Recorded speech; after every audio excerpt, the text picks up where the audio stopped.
আসসালামু আলাইকুম।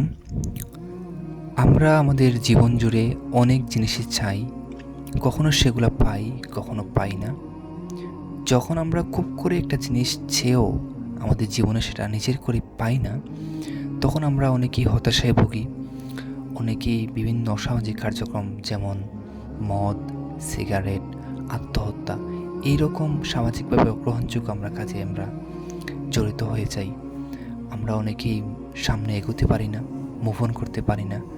আমরা দেখা যায় যে আমাদের যে স্বাভাবিক জীবনযাপন সেটা ব্যাহত হয় এবং অনেকেই আসলে এই একটা না পাওয়াকে কেন্দ্র করে তার জীবনের যে গতিপথ সেখান থেকে সে বিচ্যুত হয়ে যায় কিংবা ঝরে পড়ে যায়।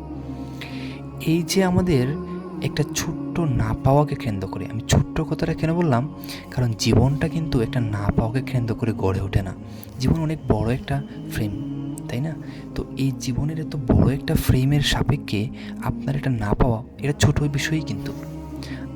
এখন এই একটা না পাওয়াকে কেন্দ্র করে আপনি যখন আপনার জীবনটাকে প্রভাবিত করতেছেন, তখন আপনাকে চিন্তা করতে হবে আপনার এই না পাওয়াটাকে আপনি কীভাবে স্পিরিচুয়ালি ডিল করবেন।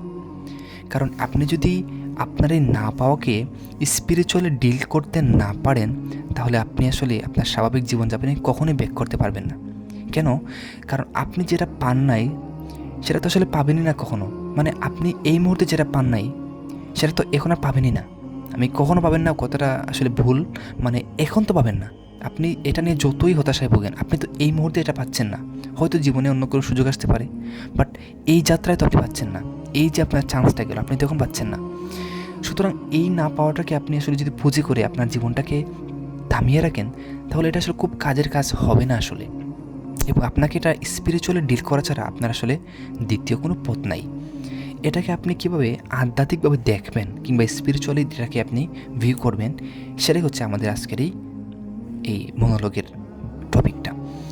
দেখেন, আপনার এই যে না পাওয়া, এই যে হতাশা, এই যে আত্মহত্যার অ্যাটেম্প্ট নেওয়া, এই যে আপনি সিগারেট খাওয়া, এই যে মদ খাওয়া, তাই না, এই যে আপনি একটা নেশার মধ্যে পড়ে যাওয়া, এই যে একটা লুপের মধ্যে পড়ে গেলেন, এটা আপনার স্বাভাবিক জীবনযাপন নষ্ট করতেছেই, বরং আপনার ওভারঅল লাইফের হ্যাপিনেসটাকে রুইন করতেছে। এই যে হ্যাপিনেসটা নষ্ট করতেছে, এই হ্যাপিনেসটাকে যদি আপনি আবার রিটার্ন করতে চান লাইফে, আপনাকে আধ্যাত্মিকভাবে কিংবা স্পিরিচুয়ালি ডিল করা ছাড়া কোনো উপায় নাই। আপনাকে স্পিরিচুয়ালি ডিল করতেই হবে, কারণ এরকম কমপ্লেক্স জিনিস কিংবা এরকম যেই অদৃশ্য জিনিসগুলো কিন্তু স্পিরিচুয়ালি ডিল করতে হয়। আদারওয়াইজ অন্য কোনোভাবে করে সেখান থেকে আপনি আসলে খুবই আপনি ফলপ্রসূ কিছু পাবেন না। এখন আপনি চিন্তা করেন, আপনি আপনার লাইফে যে জিনিসটা পান নাই, সেটার ডিসিশনটা কার ছিল? আপনার সৃষ্টিকর্তার, মহান আল্লাহ তাআলার। আপনি আপনার জীবনে যে জিনিসটা পান নাই, সেটা আপনার সৃষ্টিকর্তার ডিসিশন ছিল। এখন আপনি যখন আপনার না পাওয়াটাকে কেন্দ্র করে কিংবা না পাওয়ার কারণে আপনি যখন হতাশায় ভুগতেছেন কিংবা অসামাজিক কার্যক্রম যেগুলো বললাম, মদ, সিগারেট, আত্মহত্যা, বিষ খেয়ে মরে যাওয়া, এই যে ব্যাপারগুলা আপনি যখন এগুলার দিকে আগাচ্ছেন, এর অর্থ কি জানেন? এর অর্থ হচ্ছে আপনি আপনার সৃষ্টিকর্তাকে বা সৃষ্টিকর্তার যে ডিসিশনটাকে আপনি সম্মান করতেছেন না। আপনার সৃষ্টিকর্তার ডিসিশনকে আপনি মেনে নিচ্ছেন না, কিংবা আপনি আপনার সৃষ্টিকর্তার ডিসিশনকে চ্যালেঞ্জ করতেছেন। দেখতেছেন, আপনি কিন্তু আপনার আবেগে তাড়িত হয়ে কাজগুলো করতেছেন। আপনার আবেগ তাড়িত হয়ে আপনি যে কাজটা করতেছেন, সেই কাজটার যে স্পিরিচুয়াল মিনিংটা কী পরিমাণ ভয়ঙ্কর হতে পারে, কী পরিমাণ দানবীয় হতে পারে, আপনি চিন্তা করতে পারতেছেন না। দেখেন, আপনি কিন্তু সিম্পলি আপনার ইমোশন দ্বারাই আপনি ড্রাইভড হচ্ছেন, বাট এটার মিনিংটা কিন্তু অন্য জিনিস। আপনি যখন আপনার না পাওয়াটাকে মেনে নিচ্ছেন না, তখন এটার মিনিং এটা দাঁড়ায় যে আপনি আপনার সৃষ্টিকর্তার, মহান আল্লাহ তাআলার ডিসিশনকে আপনি মেনে নিচ্ছেন না। এখন যিনি আপনাকে সৃষ্টি করলেন বা যিনি আপনার জীবন দান করলেন বা যিনি আপনাকে প্রতিপালন করতেছেন, আপনি তার ডিসিশন মেনে চলতেছেন না, তার প্রতি লয়াল থাকতেছেন না, এইটার যে ভয়াবহ পরিণাম, এটা আসলে বলার অপেক্ষা রাখে না। সুতরাং আপনি আপনার না পাওয়াকে কেন্দ্র করে যদি আপনি এইরকম কার্যকলাপে জড়িত হয়ে যান কিংবা জড়িত হওয়ার চিন্তাভাবনা করে থাকেন, তাহলে সেটার পরিণাম কিন্তু আরও ভয়াবহ হবে। আপনি তো এখন একটা জিনিস মিস করছেন লাইফ থেকে। আপনি যদি এইরকম কাজ করেন, আপনি আপনার সারা জীবনটাই মিস করবেন, বা জীবন জুড়েই আপনি না পাওয়ার একটা চেইনের মধ্যে পড়ে যাবেন। কারণ আপনি কি ভয়ঙ্কর কাজ করতে যাচ্ছেন বুঝতেছেন? আপনি আপনার যে সৃষ্টিকর্তা, ওনার ডিসিশনটাকে আপনি চ্যালেঞ্জ করতেছেন কিংবা ওনার ডিসিশনটাকে আপনি মেনে নিচ্ছেন না। আপনি বুঝেন একটা জিনিস, আপনি একটা অফিসে চাকরি করেন ধরেন, বা আপনি একটা সাপোজ আপনি একটা কোনো মানুষের প্রতি আপনি কোনো কারণে বাধ্য। এখন ওই মানুষের ডিসিশন যদি আপনি মেনে নেন, তাহলে ওই মানুষটা কি আপনাকে তার আন্ডারে রাখতে চাইবে? আর রাখতে কিন্তু চাইবে না, তখন আপনাকে ছুড়ে দিবে। ঠিক তদ্রূপ আপনি যদি আপনার সৃষ্টিকর্তার ডিসিশনটাকে যদি আপনি মাথা পেতে মেনে না নেন, তাহলে আপনি কোনো না কোনোভাবে তার কোনো না কোনো একটা রহমত থেকে, তার কোনো না কোনোভাবে তার একটা নিয়ামত থেকে আপনি বঞ্চিত হবেনই। এটা কিন্তু আপনার জীবনে একটা ভয়াবহ ফলাফল নিয়ে আসবে। সুতরাং না পাওয়াকে কেন্দ্র করে এইভাবে আসলে কোনো ডিসিশনে যাওয়া উচিত না, কিংবা এটাকে এইভাবে আধ্যাত্মিকভাবে চিন্তা করাটাও আমাদের খুবই প্রয়োজন। কারণ আপনি যদি এটাকে স্পিরিচুয়ালি ডিল না করেন, তাহলে আপনি কিন্তু হেরে যাবেন, নিজের কাছে নিজে হেরে যাবেন। আচ্ছা, এই গেল আপনার না পাওয়ার যে ব্যাপারটা। আপনি যদি সামহাও লাইফে আপনার আকাঙ্ক্ষিত জিনিসগুলো পেয়ে যান, তাহলে আসলে তার দুইটা দিক থাকে। একটা হচ্ছে সেই পাওয়ার জিনিসটাকে আপনি পজিটিভলি ইউজ করবেন, অথবা পাওয়ার জিনিসটাকে আপনি নেগেটিভলি ইউজ করবেন। আমরা সবসময় এটা বলে থাকি যে আমরা লাইফে যেটা পাই না সেটা হচ্ছে আমাদের মঙ্গলের জন্যই হয়, আর যেটা পাই সেটা তো আমাদের ভালোর জন্যই পাই। এখন যেটা পাই না সেটা আসলে আমরা মঙ্গলের জন্যই পাই না। কারণ আপনার লাইফ যিনি সৃষ্টি করেছেন, আপনাকে যিনি সৃষ্টি করেছেন, আপনার জন্য কোনটা বেটার, আপনার জন্য কোনটা ভালো, বা আপনার জন্য কোনটা সবচেয়ে বেশি উপযুক্ত হবে, সেটা আপনার থেকে কিন্তু উনি বেশি ভালো জানেন। সো উনি আপনাকে এভাবেই কিছু দিবেন বা কিছু দিবেন না, এটা উনি কিন্তু এভাবেই ডিফাইন করবেন, বা উনি সেটা এভাবেই ডিটারমাইন করবেন। বাট আপনাকে যেটা দেওয়া হয় ওইটার দুইটা সাইড থাকে। যে আল্লাহ তাআলা আপনাকে যেটা দেন ওইটা থেকে আপনি যদি ওইটাকে পজিটিভলি ইউজ করেন, তাহলে আপনি পজিটিভ রেজাল্ট পাবেন, নেগেটিভলি ইউজ করলে নেগেটিভ রেজাল্ট পাবেন। এখন একজন যদি বলে যে আল্লাহ তাআলা আমাদেরকে যেটা দেন নাই সেটা তো আমার মঙ্গলের জন্য দেন নাই, বাট যেটা দিছেন সেখানে কেন অমঙ্গল জড়িত, এর প্রশ্ন কিন্তু আসতে পারে। এটার আনসার খুবই সিম্পল। দেখেন, আপনাকে যেটা দেওয়া হয়েছে এটা আপনার জন্য সুযোগ, এটা আপনার জন্য নিয়ামত, আর যেটা দেওয়া হয়নি সেটাও নিয়ামত। যেটা দেওয়া হয়েছে সেটার দুইটা দিক, একটা পজিটিভ ইউজড, এটা নেগেটিভ ইউজড। এখন নেগেটিভ যে ইউজড আপনি করবেন, এটা কিন্তু আপনার সৃষ্টিকর্তা সেটা নেগেটিভ ইউজড করবেন না, নেগেটিভ ইউজডটা কিন্তু আপনিই করবেন। সুতরাং এইখান আপনার যে নিয়ামত আপনাকে দেওয়া হবে, সেটা যদি কোনো নেগেটিভ রেজাল্ট আসে বা নেগেটিভ যদি কোনো ইম্প্যাক্ট আপনার লাইফে পড়ে, সেটার দায়ী কিন্তু আপনি, কারণ এই কাজটা কিন্তু আপনি করছেন। যেই নেতিবাচক যে ব্যবহারটা সেটা কিন্তু আপনিই করছেন, আপনার দ্বারাই সম্পাদিত হয়েছে, সুতরাং এটা দায়ী কিন্তু আপনি। এখন আপনি বলবেন যে আমাকে তো দেওয়া না হলে তো আমি এই নেগেটিভ ইউজটা করতাম না। না, জিনিসটা এমন না। আপনাকে যেটা দেওয়া হয়েছে, আপনার কিন্তু এখানে দুইটা একটা সাইড ছিল, একটা পজিটিভ সাইড, একটা নেগেটিভ সাইড। সুতরাং আপনাকে যেটা দেওয়া হয়েছে সেখান থেকে আপনি উপকৃত হওয়ার সুযোগটাও কিন্তু ছিল, আপনার লাইফে মঙ্গল আসারও সুযোগ ছিল, বাট আপনি সেটাকে ভুলভাবে ইউটিলাইজ করছেন, ভুলভাবে আপনি সেটাকে কাজে লাগিয়েছেন নিজের লাইফে, এজন্যই আপনি এটা নেগেটিভ রেজাল্টটা পেয়েছেন। এখন আপনাকে কিন্তু সতর্ক করা হয়েছে। আপনাকে পবিত্র কোরআন শরীফের প্রথম যে আয়াতটা ছিল যে পড়ো তোমার প্রভুর নামে যিনি তোমাকে সৃষ্টি করেছেন, তোমাকে কিন্তু শুরুতেই পড়ার জন্য আল্লাহ তাআলা নির্দেশ দিয়েছেন। পড়ো, পড়ে জ্ঞান অর্জন করো, কোন কাজটা ভালো কোন কাজটা মন্দ সেটাকে বোঝার চেষ্টা করো। এখন আপনাকে যে নিয়ামতটা দেওয়া হলো সেটা আপনার জন্য কতটা মঙ্গলজনক, বা সেটা আপনাকে কোন রাস্তায় ব্যবহার করলে আপনার জন্য লাইফে মঙ্গল আসবে, সেটা বোঝার দায়িত্ব কিন্তু আপনার, এবং বোঝার জন্য যথেষ্ট পরিমাণ সক্ষমতা বা যথেষ্ট পরিমাণ সোর্স আল্লাহ তাআলা আপনাকে দিয়ে দিয়েছেন। সো আপনি যদি সেগুলো ইউজ না করে আপনি যদি সেটা বুঝতে না পারেন, তো এটা আপনার ব্যর্থতা। এবং আপনাকে এটা দেওয়া হয়েছে, এটার দুইটা দিক কিন্তু এক্সিস্ট করে, ভালো এবং মন্দ। সো আপনার লাইফে কোনো না কোনোভাবে মঙ্গল আসার সুযোগ ছিল বলেই আপনাকে এটা দেওয়া হয়েছে। সো আপনি কোনোভাবেই আপনার এই নিয়ামতটাকে আপনি ব্লেম করতে পারেন না। আপনি কখনো এটা বলতে পারেন না যে এই জিনিসটা আমার লাইফে আসছে দেখেই আমার এই কাজটা হয়েছে। নো, আপনি এটাকে নেগেটিভলি ইউজ করছেন দেখেই এটা হয়েছে, তাই না? আচ্ছা, তো দেখেন, আমরা জীবনে যা পাচ্ছি বা যা পাচ্ছি না, দুইটাই কিন্তু আমাদের লাইফে আমাদের হ্যাপিনেস, আমাদের যে সামগ্রিক যে কার্যপরিধি সেটাকে ডিফাইন করে। দেখেন, আপনি একটা জিনিস পাওয়ার পরেই যে আপনি সুখী হয়ে যাবেন, ব্যাপারটা কিন্তু এমন না।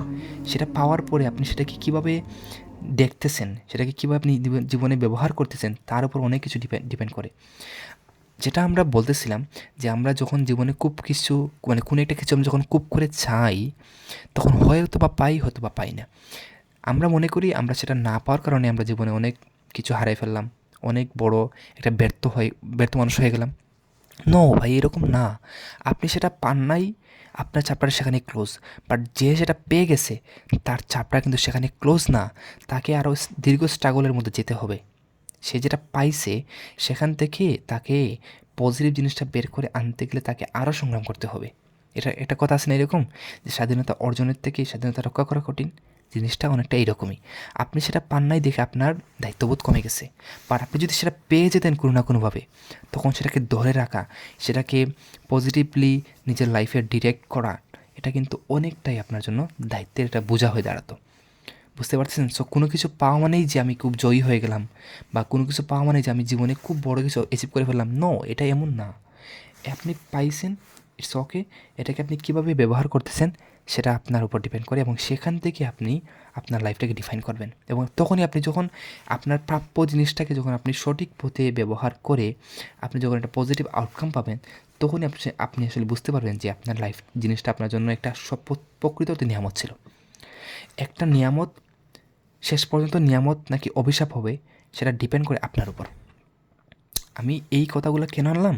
কারণ আমরা যখন কোনো কিছু পাই না তখন আসলে আমরা যখন কোনো কিছু জীবনে চেয়েও পাই না, ওইটা আমরা অনেক কষ্ট পাই। এবং এই কষ্টটা আসলে দূর করার উপায় হচ্ছে এই যে স্পিরিচুয়ালি আমরা সেটাকে ডিল করা।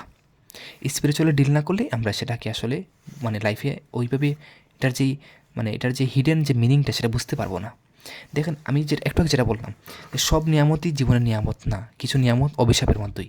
যেমন আপনি সেটা পাইলেন, পাওয়ার পরে আপনার রাস্তা ছিল দুইটা, পজিটিভ নেগেটিভ। আপনি নেগেটিভে সেটা ইউজ করলেন, সেই নিয়ামতটা আপনার জীবনে অভিশাপ হয়ে দাঁড়াবে। এবং আপনি যদি সেটা পেয়ে পজিটিভ দিকে আপনার লাইফটাকে ডিরেক্ট করেন, পজিটিভ দিকে সেই নিয়ামতটাকে আপনি যদি ব্যবহার করেন, তাহলে সেই নিয়ামতটা শেষ অবধি আপনার জন্য নিয়ামত হয়েই থাকবে। এটা আমি উদাহরণ যদি দিই, ধরেন আপনি একটা বিশ্ববিদ্যালয়ে চান্স পাওয়ার জন্য পরীক্ষা দিলেন, আপনি চান্স পেয়ে গেলেন, ওকে। তাহলে আপনার জীবনে একটা নিয়ামত আসলো। এখন চান্স পাওয়ার পরে এমন হলো যে আপনি যে সাবজেক্টে চান্স পাইলেন সেই সাবজেক্টের কারিকুলাম এতটাই কঠিন, কিংবা সেখানে রুলস এতটাই কঠিন যে আপনি আপনার প্রিভিয়াস লাইফের যে ডিসিপ্লিন বা প্রিভিয়াস লাইফের যে কালচারটা, বা আপনার যেই একটা ছিল, লেগেসি ছিল আপনার প্রিভিয়াস লাইফে, সেটা দিয়ে আপনি আসলে এই কারিকুলামের সাথে আপনি নিজেকে অ্যাডজাস্ট করতে পারতেছেন না। তখন আপনি কী হবেন? আপনি ধরেন কোনোভাবেই পারতেছেন না সেখানে আপনি কোপ আপ করতে, নিজেকে অ্যাডজাস্ট করতে। তখন আপনি কী করবেন? হতাশায় ভুগবেন, সেই সাবজেক্টটার প্রতি কোনো ইন্টারেস্ট ফিল করবেন না, হ্যাঁ, আপনার রেজাল্ট খারাপ হবে, একটা লসেজ নিয়ে বের হবেন, কোনো স্কিল থাকবে না, একটা অভিশপ্ত জীবনযাপন কাটাবেন। ইউনিভার্সিটি লাইফে বের হয়ে চাকরির জন্য অনেক কষ্ট করতে হবে, এবং অনেক ধরনের একটা দুর্বিষহ জীবন আপনাকে অনেক দিন কাটাতে হবে। তাহলে একটা ভালো বিশ্ববিদ্যালয়ে চান্স পাওয়ার পরে আপনি হলে কি, আপনার লাইফটা একটা দুর্বিষহ জীবনের দিকে এগিয়ে গেল, বিকজ অফ আপনার যেই নিয়ামত বিশ্ববিদ্যালয়ের চান্স পাওয়াটা, এই নিয়ামতটাকে আপনি পজিটিভ ওয়েতে কাজে লাগাতে পারেন নাই। পজিটিভ ওয়েতে কাজে কীভাবে লাগাতে পারতেন? আপনি সেই কষ্ট করে হলে নিজেকে সেখানে অ্যাডজাস্ট করতে পারতেন, ভালো রেজাল্ট করতে পারতেন, কিংবা ওই বিশ্ববিদ্যালয় থেকেই সাবজেক্টের বাইরেও গিয়েও কোনো স্কিল অর্জন করে আপনি কোনো একটা কেরিয়ার চুজ করতে পারতেন। আপনি সেগুলো কিছু করেন নাই। সুতরাং একটা নিয়ামত পেলেই যে আমি খুব হ্যাপি হয়ে গেলাম বা খুবই বড় কিছু অর্জন করে ফেললাম, এটা কিন্তু এমন না। আবার ধরেন আপনি কোনো একটা বিশ্ববিদ্যালয়ে চান্স পাওয়ার জন্য পরীক্ষা দিলেন, সামহাও চান্স পেলেন না। এখানে আপনার মনে হতে পারে আমি হয়তো জীবনে খুব বড় কিছু হারাই ফেলছি, বা খুব বড় একটা ফেইলিওর, আমি খুব বড় ফেল মানুষ হয়তো আমি। ব্যাপারটা কি এমন? না, এমন না। তুমি যেখানে চান্স পাও নাই সেটা তোমার সৃষ্টিকর্তা ভালোভাবেই জানেন যে তুমি সেখানে চান্স পাইলে তুমি সেই কারিকুলামের সাথে, সেই বিশ্ববিদ্যালয়ের সাথে, সেই বিশ্ববিদ্যালয়ের যে শহরটা, সেই শহরের সাথে, সেই শহরের মানুষদের সাথে, সেই বিশ্ববিদ্যালয়ের ব্যাচমেটদের সাথে, সেই বিশ্ববিদ্যালয়ের টিচারদের সাথে, সেই বিশ্ববিদ্যালয়ের সিনিয়রদের সাথে তুমি নিজেকে ঠিকঠাক অ্যাডজাস্ট করতে পারতো না, এবং তোমার মঙ্গল সেখানে নিহিত ছিল না, বরং মঙ্গলের চেয়ে অমঙ্গল তোমার জন্য বেশি ছিল। এই জন্য তোমাকে চান্স দেওয়া হয় নাই, কিংবা আরও কারণ থাকতে পারে, মহান আল্লাহ তাআলা ভালো জানেন সেগুলো। সুতরাং তুমি যেখান থেকে চান্স পাও নাই সেটা তোমার জন্য অনেক বড় একটা আশীর্বাদ। তুমি সেখানে চান্স পাও নাই, কারণ সেখানে চান্স পেলে তোমার জন্য কী ডিজাস্টার লাইফে আসতো তুমি জানো না। কিন্তু তুমি জানো না দেখেই তুমি মন খারাপ করতেছো, তুমি হতাশায় ভুগতেছো, তুমি আত্মহত্যার চেষ্টা করতেছো, তাই না? তুমি মদ খাচ্ছ, সিগারেট খাচ্ছ এই হতাশায়। সুতরাং কোনো কিছু লাইফে পাওয়া মানে অনেক বড় কিছু অ্যাচিভ করে ফেলা, অনেক বড় সাকসেসফুল ম্যান হয়ে যাওয়া, অথবা কোনো কিছু না পাওয়া মানে আমি অনেক বড় একটা ফেল মানুষ, ব্যর্থ মানুষ হয়ে গেলাম, জীবনযুদ্ধে হেরে গেলাম, জীবনযুদ্ধে পিছিয়ে পড়লাম, হ্যাঁ, জীবনযুদ্ধে একটা হেরে যাওয়া সৈনিক, এইরকম অনেকে বলে না, এইগুলা আসলে সত্য না। মনে রাখবা, সামটাইমস কার্স ইজ ব্লেসিং এবং সামটাইমস ব্লেসিং ইজ কার্স। এই কথাটা কিন্তু মনে রাখবা, যে সবসময় যে আমার নিয়ামত সেটা যে আমার লাইফে নিয়ামত হয়েই থাকবে এমন না, কিছু সময় সেটা অভিশাপ হয়ে যায়। আবার কিছু সময় তোমার চোখে যেটা অভিশাপ সেটা তোমার জন্য প্রকৃতপক্ষে আশীর্বাদ হয়ে লাইফে আসতে পারে। এইভাবে নিজেকে পরিচালিত করলে আমাদের লাইফটা আসলে একটা হ্যাপিনেসের দিকে আগাবে এবং একটা স্পিরিচুয়াল ডেভেলপমেন্ট আমাদের মধ্যে চলে আসবে। এবং এই স্পিরিচুয়ালি ডেভেলপড হওয়াটা জীবনে প্রকৃত সুখী হওয়ার পথে একটা গুরুত্বপূর্ণ প্রভাবক। কারণ মানুষ কিন্তু শুধু শারীরিক দিক দিয়ে হ্যাপি হয় না, মানুষের হ্যাপিনেস, ওভারঅল হ্যাপিনেসটার একটা বড় অংশ জুড়ে তার মন জড়িত। সো এই মনটাকে যদি কন্ট্রোল করতে হয়, আমাদেরকে স্পিরিচুয়ালি ডেভেলপ হতে হবে। স্পিরিচুয়ালি ডেভেলপ হতে গেলে আমাদেরকে চিন্তা করতে হবে, আমাদের যে ধর্মীয় যে কার্যকলাপগুলো, ইবাদত, সৃষ্টিকর্তার কাছাকাছি যেতে হবে, ঠান্ডা মাথায় চিন্তা করতে হবে, নীরবতায় থাকতে হবে। মানে সারাটা দিন কোলাহলে থাকলাম, ওই কোলাহলে দেখে আসলে আমি আমার স্পিরিচুয়াল ডেভেলপমেন্টটা হবে না। আমাকে নিস্তব্ধ নীরবে আমাকে চিন্তা করতে হবে, ধ্যান করতে হবে। তাহলে আমাদের মধ্যে একটা স্পিরিচুয়াল একটা ডেভেলপমেন্ট, একটা স্পিরিচুয়াল ইমপ্রুভ আমরা দেখতে পাবো নিজেদের মধ্যে। এবং যখনই আসলে আমরা স্পিরিচুয়ালি ডেভেলপড হয়ে যাব, খানিকটা, খুব বেশি না, খানিকটা যখন ডেভেলপড হয়ে যাব, তখন দেখবো আমরা আমাদের লাইফের যেই ফেইলিওরগুলা, যেই আমাদের অবস্টেকলগুলো, এগুলোকে আমরা খুব সুন্দর করে আমরা হ্যান্ডেল করতে পারবো। সুতরাং লাইফে হেরে যাওয়া মানে আসলে হেরে যাওয়া না, মাঝে মাঝে আসলে হেরে যাওয়াটাই একটা জিতে যাওয়ার একটা নামান্তর।